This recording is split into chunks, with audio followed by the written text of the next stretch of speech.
Welcome back. You're listening to the TV Collective podcast with me, Simone Pennant from the TV Collective. We're an online resource that supports people of colour working in the content industries, both here in the UK and across the globe.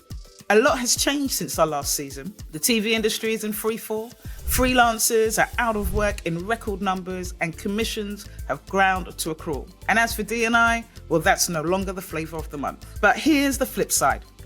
AI and user-generated content is exploding, and the digital platforms has officially taken the crown. So this season, we're switching things up. The TV Collective podcast has a brand new look and vibe. We've gone visual and interactive. Don't worry, you'll still get your expert interviews, top tips, and the opportunities you love. But this time, we're also following three incredible creatives as they navigate today's content landscape. And we want you to come along for the ride. First, watch, listen, and subscribe on YouTube or on your favorite podcast platform. Or explore further by joining our live weekly activations. For all the details are down in the episode notes. Or free, just dive into our creator challenge inside our community where there's big prizes up for grabs. This season, we're asking, could digital be the solution? Has it democratized content, leveled the playing fields? Because if it has, then this might just be the most exciting time to be a creator.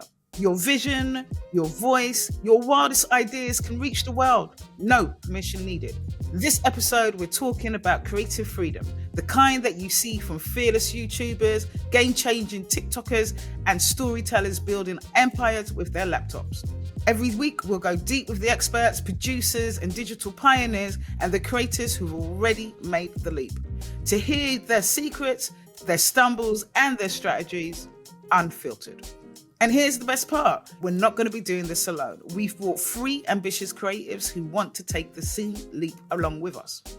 They'll be learning alongside us, putting everything into practice into their own projects. But first, we've asked three expert leading voices. Does the new era really bring creative freedom? And if so, how? You've gone from very traditional media of having talent who are coming through the ranks with, young kids television programming, but there isn't those opportunities anymore. And actually digital is allowing you to do that in a massive pace, a big major shift in how creative talent works. And so there's opportunity, but then that means there's also further opportunity for diverse voices to get into that space. Look at the height of the last era. It was controlled by a very small collection of human beings who put very similar content on over and over. And the marginalized audiences were either called minority audiences or minor demographics. In this era, there's a ton of people who are doing quite well based on the depth of passion of their community, not the size of it. And what that means for people who have been traditionally marginalized in mainstream media is you can build a business around whatever community you have.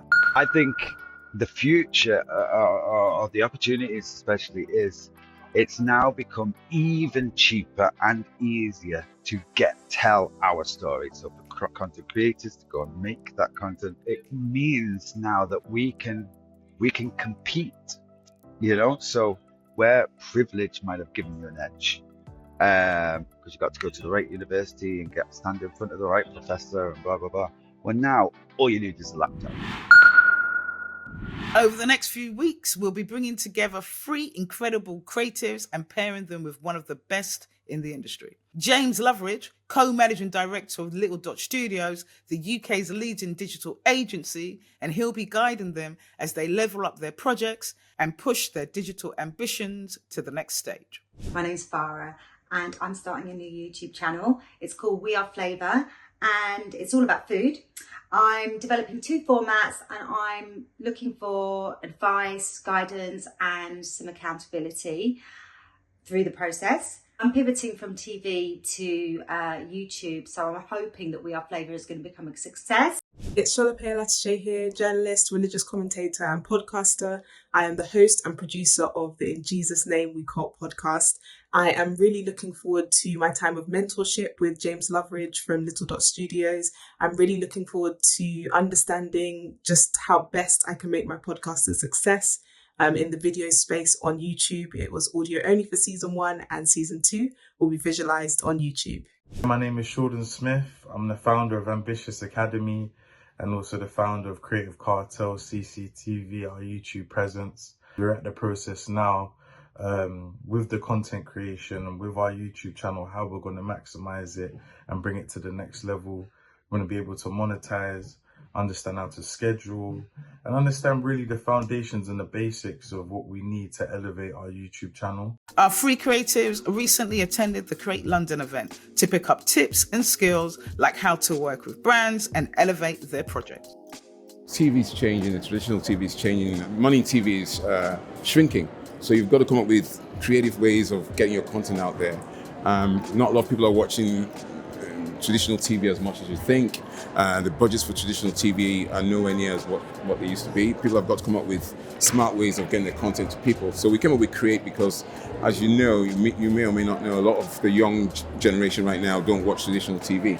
People are going straight to YouTube, TikTok, Facebook, Instagram, whatever to watch stuff. So there's some really interesting creators out there who are making this content and bypassing the traditional commissioners, the traditional channels. So we thought we'd focus on them and see how it's being done. Do you think that this new kind of stuff on digital, what's happening on digital, kind of creates opportunities for both? Yeah, completely, because there are no rules. It's all about how good you are. You know, so it's a level playing field. Was there any takeaways that came out for you? I think it's just putting the dots together. I think that's still like kind of, quite a big overwhelming thing right now in my head. You can approach brands, you can do that, you can do lots of things. The biggest thing I took away is that brands don't always know what they want.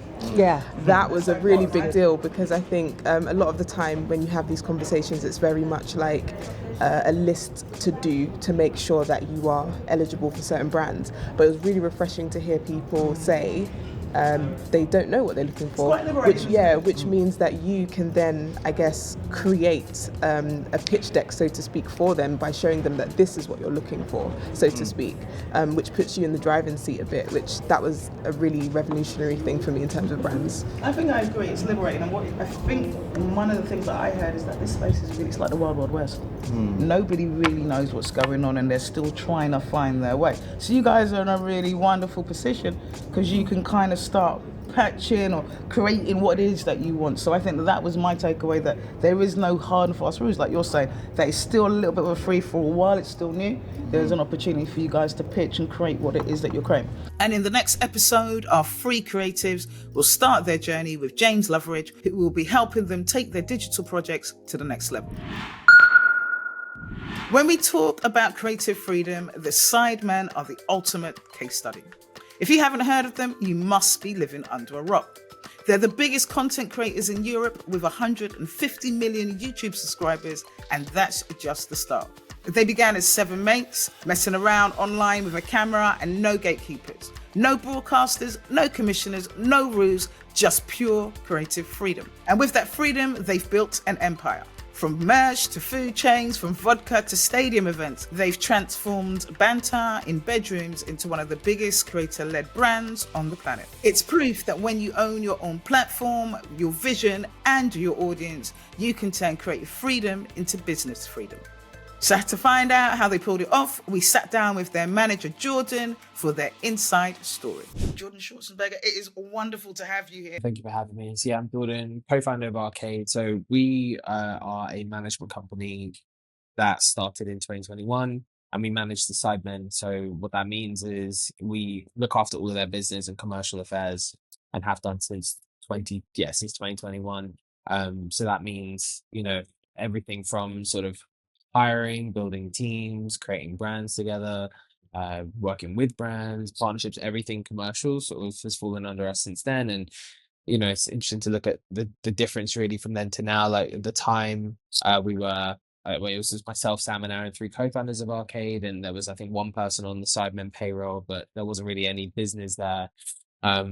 And then since then, we've come in and helped the guys to really structure a business that's now gone to 50 people in the entertainment team. What is it, the key functions that make the Sidemen work so well as a team?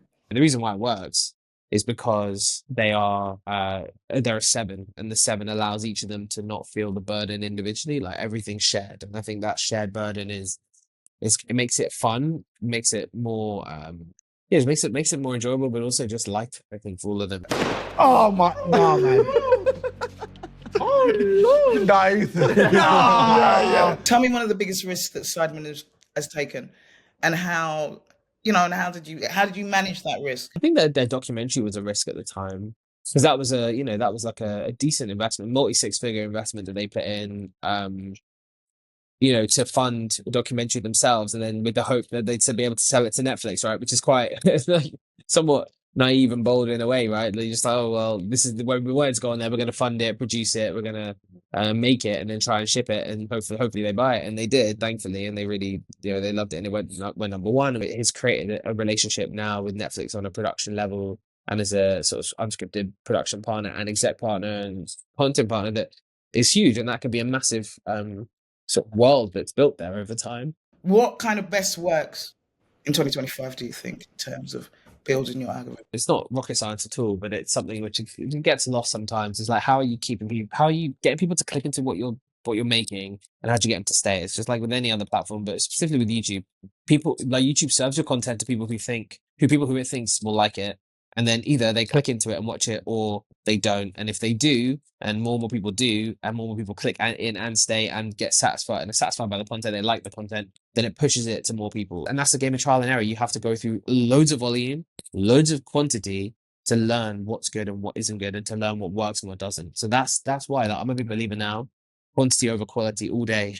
Yeah, and that will really mess with quite a lot of our audience's brain, because a lot of them are TV producers, right? Or come from that kind of more traditional film, TV, where the first thing is quality, right, rather than quantity. Yeah, in this new age, I think definitely, because you're not going to, and the fundamental reason is you're not going to be good until you've done quantity. So get the quantity right, and then focus on quality.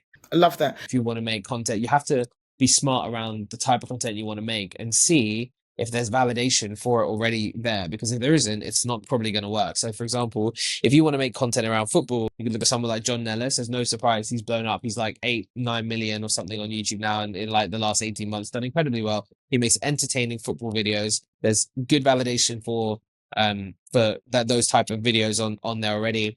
There's good packaging validation, so like thumbnails and titles that have been proven to work. So there's a ripe sort of field, if you will, to harvest for him creatively, where you can go, right, well, this worked over here. How do I take that element? This title and thumbnail worked over here. Let me take that element, etc., etc., etc. If you're a creative collective, when should you start thinking about expanding from outside of content, creating content, into kind of looking at other different diverse things? I would say focus on content first. I focus on connecting, increasing volume, making sure that your inventory is as strong as it can be, that your connections as strong as it can be. Like, double down on that until you've really hit a sort of peak on that front. I think a lot of creators try and jump into stuff too soon. A lot of people try and I think diversification is, there's so much content diversification to be done before you move into anything else. If you want to grow, it has to be about catering to new audiences constantly. And then also things like basic stuff like make sure your retention is all of the platforms want people to stay on your videos. They want people to be on the platform, staying and enjoying it. So how do you make content that is high in retention? Well, even like shorter content that's 15 seconds rather than a minute. Most people waste so much time, me included. We waste so much time in our videos when we don't need to, right? And people don't care. So you have to make sure the content is punchy, is sharp, is like, doesn't waste anyone's time, gives people value, right? In terms of either entertainment or educational value. And it's punchy, and it keeps, because then what that will do, if more people stay to the end of your videos, well, what will that do? It'll bump it, and then more people will see it, because the platform rewards content that has high retention and high click-through. People clicking in and staying. It's the fundamental psychology of the algorithms, right? It's not rocket science. These platforms want to make money on advertisers paying around content, and therefore they want audiences to be stuck in there, enjoying the content and staying, because then they'll come back and come back and come back. Time now for our regular feature, Top Tips. This week, we're joined by someone whose sharp insights into the changing media world have blown up on social media over the past couple of years. Here's media analyst Evan Shapiro with his 5 top tips. Number 1, know who your audience is. So it's nice that you make stuff, but find out everything you can about everyone who loves it. Number 2, learn how to communicate. So I think, the first hire that a producer may make is a director, and the first hire the director may make is a cinematographer. But who's hiring the person who is the community manager? Who is going to be the conduit between this piece of art and the fandom? Don't sleep on that. 3, wake up stupid every day. Look at the case studies. Look at RuPaul's Drag Race and why it's run for 20 years. Look at the company behind it.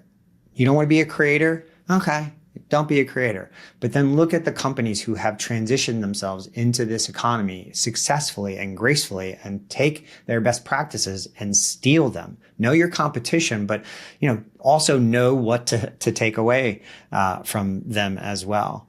Know your market. That's another part of wake up stupid every day.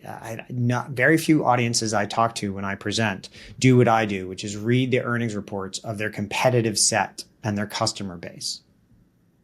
What the fuck? That's just malpractice. And if you fall behind the market, then that is your fault. And then lastly, know who the world is. And so increasingly, the most powerful decision makers in the world are going to be millennials and younger. They now make up almost 70% of the planet's population. The majority of most regions on the planet Earth are now millennials and younger. If you are making decisions about your business without those folks in the room, good fucking luck. Now, here on this podcast, we love to show love with flowers. So this week... Hi, this is John Die, producer-director. I'd like to give flowers to my fellow Brummie, Angela Ferreira. She's a real pioneer, a woman of colour who's reached the top in this industry. She's been commissioning editor at Channel 4, managing director, executive producer. So she's really done it all.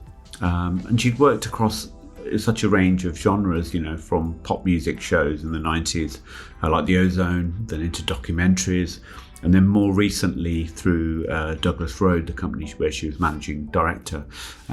She made some brilliant dramas like My Name is Leon and Three Little Birds. And whenever I bump into her, I think she's just always positive and inspiring and just keeps moving forward. So I do think also she doesn't just look out for diverse talent, but also she's kind of aware regionally. My Name is Leon, and that was filmed in Birmingham, for instance. So she's never forgotten her roots. So yeah, flowers for you, Angela.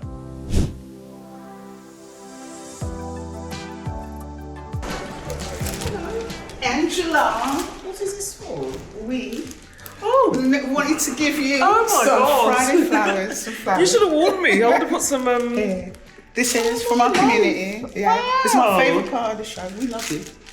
And I just wanted to say how much we love you and so much support in our community. And we just wanted to give you some Friday flowers. Oh, in thank person. you. Yeah. Thank you. No problem. We had to So surprise nice. you. Yes, it's a surprise. Oh, it's a surprise. Look at this. Look how lucky I am. What I do want to say is that Simone Pennant is a marvel of work and dedication and pulling people together. So actually, what I want to say is that she should be getting her flowers way more than she already is. Who should we be giving flowers to? Share your suggestions online, and next week, it could be you. If you work in the TV industry and struggling at the moment, you won't want to miss this. The Film and TV charity supports everyone working behind the scenes in film, television, and cinema. In addition to their mental health and wellbeing services, they offer stopgap grants to help with urgent financial needs. These grants provide up to $500 assessed on a case-by-case basis and are designed for individuals with no other available sources of income or saving. The charity also runs a dedicated grant program to support talent from Black and global majority, helping individuals access opportunities and overcome barriers to career progression. Launched in honor of the film industry trailblazer Sir Horace Ovey, the Sir Horace Ovey grant offers up to £500 to address the immediate financial challenges or support a return to work. To learn more and view the full eligibility criteria, visit the charity's website at www.filmtvcharity.org.uk. And that's all we've got time for. Thank you for listening. This episode was supported by the Impact Reel Award by the Film and TV Charity and the Pop Fund by Comic Relief. Until next time, look after yourself and each other, and remember, creative freedom is there for the taking. All it needs is just one step. Until next time, with love.